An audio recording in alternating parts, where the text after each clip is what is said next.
Mucho gusto, mi nombre es Ricardo Mancilla Roque y mi tema a responder en este día es obligaciones con pluralidad de objetos. Dentro de las obligaciones con pluralidad de objetos se cuentan dos clasificaciones, las cuales son obligación facultativa y obligación alternativa. Las obligaciones facultativas se encuentran ubicadas en el artículo 1376 y 1377 del Código Civil de El Salvador, y las obligaciones alternativas se encuentran ubicadas en el artículo 1370 y 1371 del mismo código. El Diccionario de Ciencias Políticas, Jurídicas y Sociales de Manuel Osorio define las obligaciones de la siguiente manera. Obligación facultativa es la que tiene, no sino por un objeto, una sola prestación y permite al deudor sustituir esta por otra que ha de estar determinada de manera indeterminada. La obligación alternativa es definida por el Código Civil argentino como la obligación que tiene por objeto dos o más prestaciones, independientes y distintas entre sí, pero que el deudor tiene la posibilidad de escoger una para el cese de las otras. El obligado alternativamente tiene la obligación de cumplir dichas obligaciones para el cese de las demás. La elección de esta le pertenece principalmente al deudor, pero si en el dado caso el deudor no puede cumplir una de estas por cualquier caso que se le imposibilite realizar, entonces el acreedor tendrá la posibilidad de elegir una de estas. Federico Anao Moya, en su libro Lecciones de Derecho Civil 2, Obligaciones y Contratos, define las obligaciones de la siguiente manera. Son obligaciones alternativas aquellas que tienen por objeto varias prestaciones estipuladas anteriormente, los cuales debe cumplir una de ellas para deshacerse de las otras. El acreedor no podrá recibir parte de una ni parte de otra. Esto es lo que quiere decir de que el deudor tiene que escoger simplemente una obligación para que las demás obligaciones no subsistan. La característica general de las obligaciones alternativas son que su contenido es eminentemente disyuntivo, por lo cual se refiere a que solo el deudor tiene la posibilidad de elegir una prestación para que las obligaciones que fueron estipuladas anteriormente no puedan subsistir o cesen de una vez por todas. Si dado caso, cuando la notificación de la elección al acreedor la cosa perece o fuese imposible realizar esta obligación por un caso fortuito, entonces el deudor queda liberado de su obligación automáticamente. La obligación facultativa, define este autor, son aquellas en las que el deudor simplemente tiene una obligación o una prestación que realizar, pero está facultado para poder pagar con otra obligación de diferente naturaleza. La diferencia de estas dos obligaciones radica en lo siguiente, y es que en las alternativas tienen una cantidad o múltiple opción para poder liberarse por completo de estas obligaciones, pero en las obligaciones facultativas simplemente tienen una prestación y no puede haber una multiplicidad de opciones, sino que puede el deudor estar facultado para pagar otra obligación de diferente naturaleza para efecto de pago. Un dato importante a destacar de estas obligaciones es que si desaparece la obligación debida o la obligación principal, ya no tendrá que pagarse la prestación con la que se puede liberar de esta. Es decir, que si ya desapareció la obligación principal, ya no tendrá el deudor que pagar con la obligación accesoria. Mario Castillo Feire, sobre las obligaciones y su clasificación, define las obligaciones de la siguiente manera. La obligación es alternativa cuando existen diversas obligaciones, pero el deudor debe cumplir una de estas para el cese de las demás, bien sea por el deudor, por el acreedor, por el juez o por un tercero mismamente.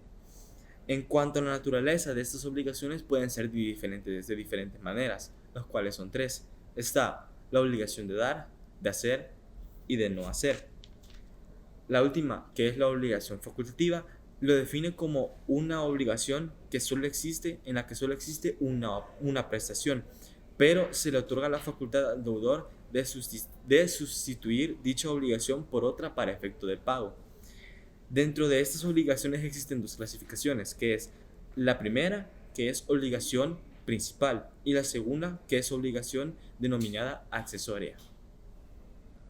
Mi nombre es Nancy Abigail Hernández Calderón y les estaré hablando sobre obligaciones con pluralidad de sujetos. Estas obligaciones se dividen en obligaciones divisibles y obligaciones indivisibles. Las obligaciones divisibles las podemos encontrar en el artículo 1395 de nuestro Código Civil y dice que las obligaciones divisibles son aquellas en que cada uno de los acreedores solo puede pedir la satisfacción por parte del crédito que le corresponde. En cuanto a los deudores, únicamente se encuentran obligados a pagar la parte de la deuda que le toca a cada uno. Las obligaciones divisibles se desglosan en obligaciones solidarias. Estas se encuentran en el artículo 1382 y artículos siguientes de nuestro Código Civil. Las obligaciones solidarias son obligaciones plurales y de prestación divisibles. Estas son por pacto expreso entre los deudores y los acreedores o pueden ser por mandato de la ley. Cada acreedor tiene derecho a exigir al único deudor el pago total del crédito, así como cada deudor puede ser demandado por el acreedor para que pague la deuda en su totalidad como si éste fuera el único deudor. Las obligaciones solidarias se dividen en tres: obligación solidaria pasiva, activa y mixta. Obligación solidaria pasiva trata sobre varios deudores, la activa trata sobre varios acreedores y la mixta trata sobre varios acreedores al mismo tiempo. En las obligaciones solidarias, cada deudor debe pagar la deuda en su totalidad, pero el pago efectuado por uno de los deudores extingue la obligación y libera a los demás codeudores del pago, pero este sujeto que realizó el pago puede exigirle a los demás codeudores que le paguen la parte del crédito que le correspondía a cada uno. Un codeudor solidario es el que se compromete a pagar toda la deuda en su totalidad si una persona no puede hacerlo. Solidaridad imperfecta. La solidaridad es imperfecta cuando solamente confiere derecho al acreedor para exigir el pago total del crédito y ésta no produce ninguno de los efectos restantes de la solidaridad. Los requisitos de la solidaridad son 5. Número 1, pluralidad de sujetos. Número 2, divisibilidad del objeto. 3, unidad de prestación. 4, tiene que ser expreso en la ley. 5, la extinción total de la obligación por el pago de uno de los acreedores. Extinción de las obligaciones solidarias. Las obligaciones solidarias se extinguen por dos causales: por renuncia de la solidaridad o por la muerte del deudor. Renuncia de la solidaridad. Esta trata en que el acreedor renuncia expresa o tácitamente la solidaridad respecto a uno de los deudores solidarios o respecto a todos. La renuncia puede ser expresa o tácita, parcial o total. La parcial o total es en la que el acreedor puede renunciar a la solidaridad por completo o solo a cierto porcentaje, y al deudor le tocaría pagar solamente el porcentaje que quedaría. Los efectos de las obligaciones simplemente conjuntas son de lógica consecuencia en los principios enunciados. Cada deudor no está obligado a pagar toda la deuda si es que hay más deudores. La cuota del deudor insolvente no grava a sus demás codeudores. La interrupción de la prescripción no obra a favor de todos los deudores, simplemente solo a uno. La culpa de uno de los deudores no perjudica a todos los demás y solo autoriza al acreedor para demandar los perjuicios por el deudor que ha cometido el delito. La constitución en mora de un deudor o acreedor no coloca en este caso a los restantes. La nulidad declarada respecto a uno de los acreedores o deudores no aprovecha o perjudica a los demás. La siguiente extinción es la muerte del deudor. En esta, los herederos representan la causante y son sus continuadores. Para ellos, en conjunto, la obligación continúa siendo solidaria. Mi nombre es Betsaida Melanie Montes y yo les voy a explicar acerca de de las obligaciones indivisibles. Para comenzar, les daré un pequeño concepto de qué son las obligaciones indivisibles, las cuales dice que son todas aquellas obligaciones que por voluntad propia o por naturaleza no permiten el fraccionamiento o división.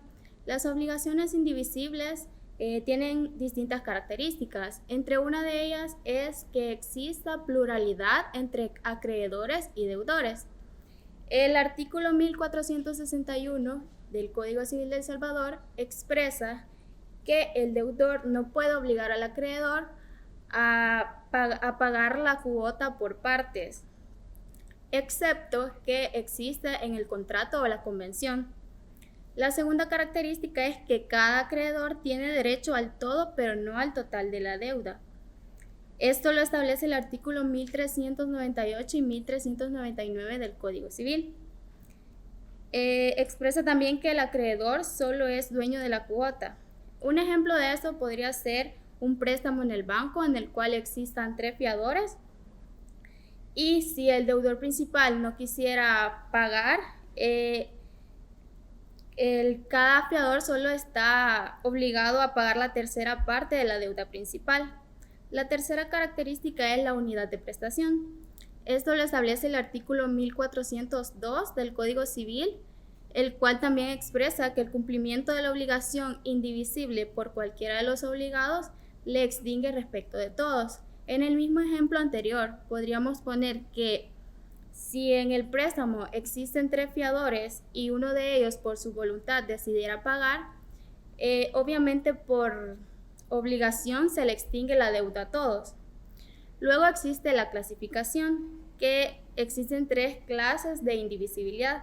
La primera es la indivisibilidad absoluta, la cual se da cuando la cosa que es el objeto de la obligación no es susceptible de partes por su naturaleza, de modo que no se puede estipular por partes. Un ejemplo de esto podría ser la constitución de un derecho de tránsito.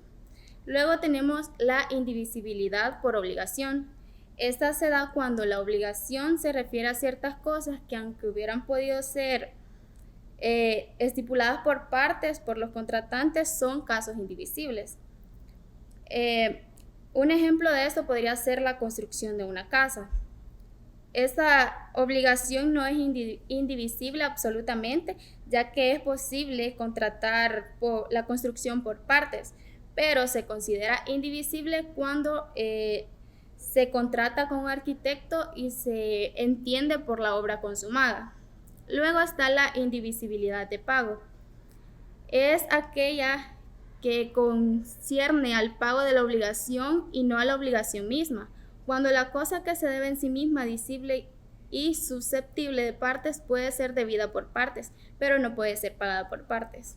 Y en cuanto a los efectos, produce los efectos en el artículo 1405 del Código Civil, el cual expresa que los codeudores de un hecho que debe efectuarse en común y el uno está obligado pronto a cumplirlo y el otro lo rehúsa o lo retarda, este solo será responsable de los perjuicios que dé la inejecución o retardo del hecho que resultaren al acreedor.